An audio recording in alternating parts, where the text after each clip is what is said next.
Olá pessoal, tudo bem? Professor Felipe aqui, aula 4 de Geografia.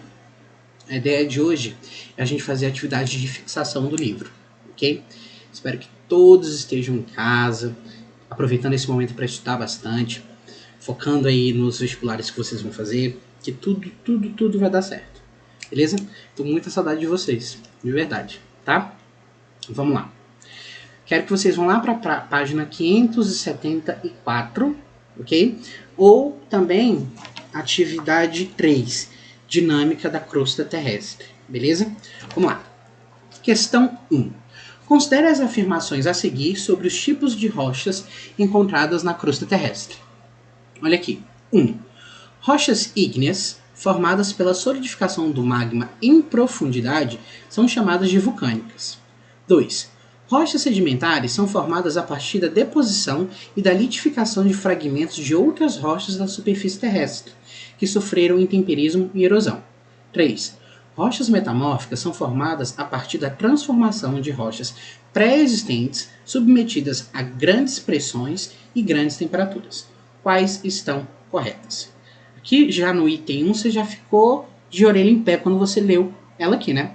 Porque ele está falando que a rocha solidificada em profundidade dão origem às rochas vulcânicas. Você sabe que não. A solidificação do magma, que acontece em profundidades muito grandes, a gente dá o nome de rocha plutônica. De jeito nenhum, rocha vulcânica. Os outros dois itens estão, ó, belezinha, alternativa correta, letra D. Apenas o item 2 e 3 está correto. 2. As rochas que podem ser divididas em 3 grandes grupos estão em constante transformação, passando de um tipo a outro, em virtude das dinâmicas internas e externas da Terra. O chamado ciclo das rochas ilustra as diversas possibilidades de transformação de uma rocha em outra. Quando a gente fala de rocha, a ideia que a gente tem é que é algo muito estático, que não ocorre nenhum tipo de modificação. Mas, na verdade, isso acontece porque a gente não consegue perceber essa modificação. Nós temos o chamado ciclo das rochas, que dependendo dos agentes exógenos ou os agentes endógenos, pode sim acontecer modificação nessas rochas. Variação de temperatura, ação da água, ação da variação de temperatura e de pressão, tudo isso pode fazer com que aconteçam modificações na estrutura dessas rochas, ok? Considerando os processos físico-químicos envolvidos na transformação das rochas, é correto afirmar que na passagem da rocha Y para a rocha Z ocorre o quê? Vamos aqui analisar. A rocha Y está aqui. Tem essa setinha aqui falando que essa rocha passou por um processo de fusão. Ok? Se ela passa pelo processo de fusão, ela virou o quê? Magma. Beleza? Ocorre o processo de arrefecimento até ter a formação da rocha Z. O que aconteceu aqui? Simples. Ocorreu o processo de solidificação. A rocha já estava estruturada, já estava formada, ela passou por um processo de aumento de temperatura por algum motivo, a temperatura aumentou bastante, ela passa pelo processo de fusão, volta a ser magma, provavelmente, ocorre a sua solidificação, e aí você vai ter o surgimento de uma rocha agora ígnea. No caso aqui,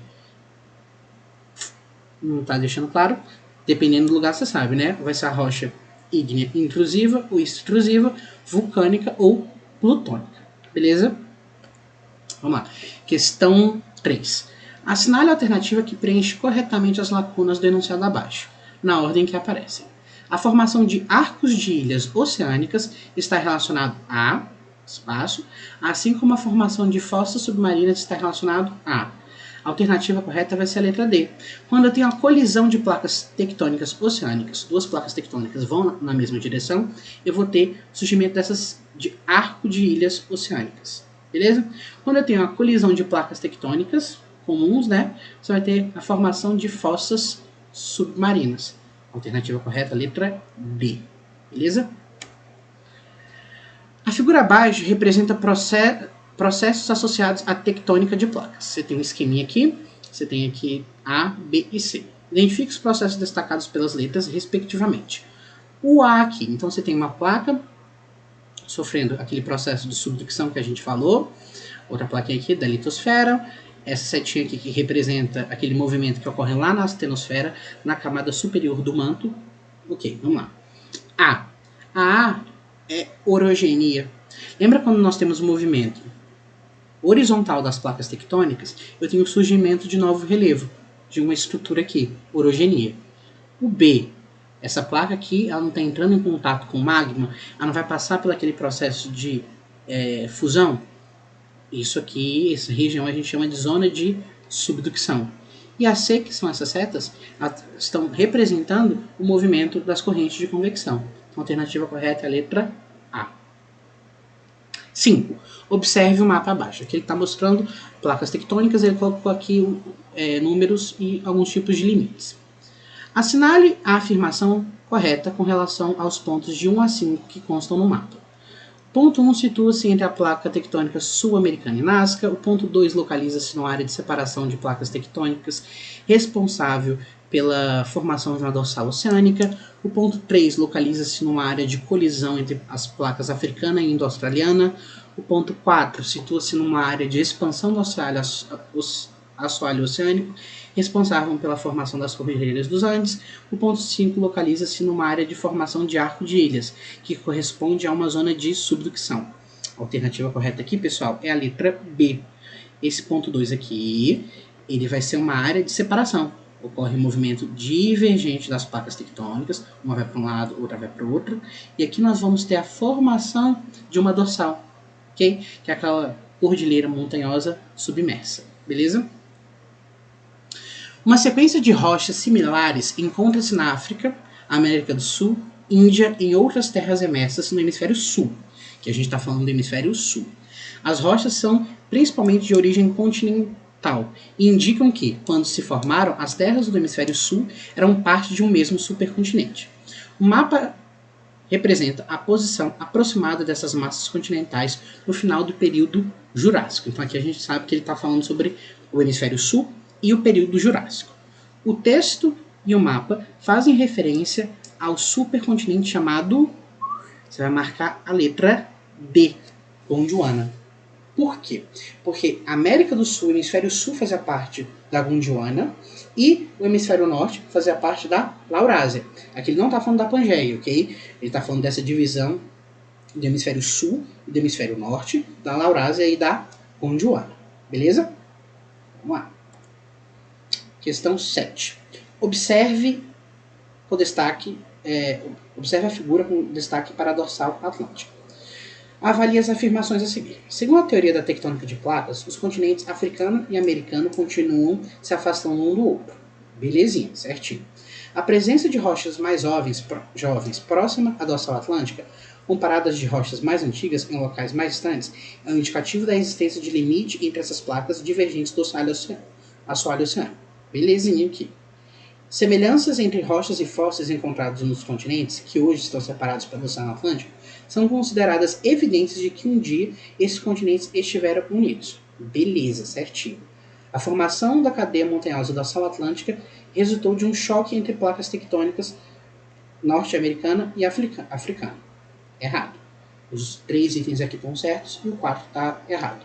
A alternativa correta vai ser a letra A. Beleza?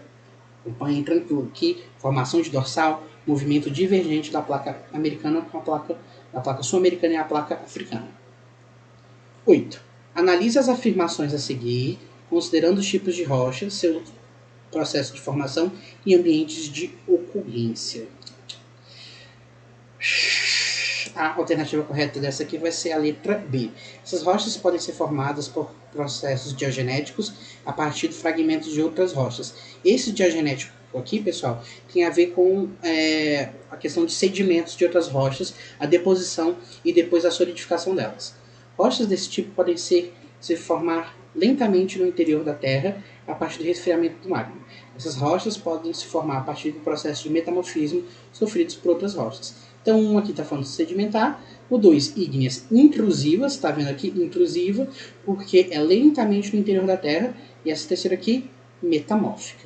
Tranquilinho, fácil, de graça, espero que todos tenham entendido muito bem, qualquer dúvida volta, ouve de novo a explicação e se não entender alguma coisa de jeito nenhum, deixe os comentários aí embaixo que eu respondo.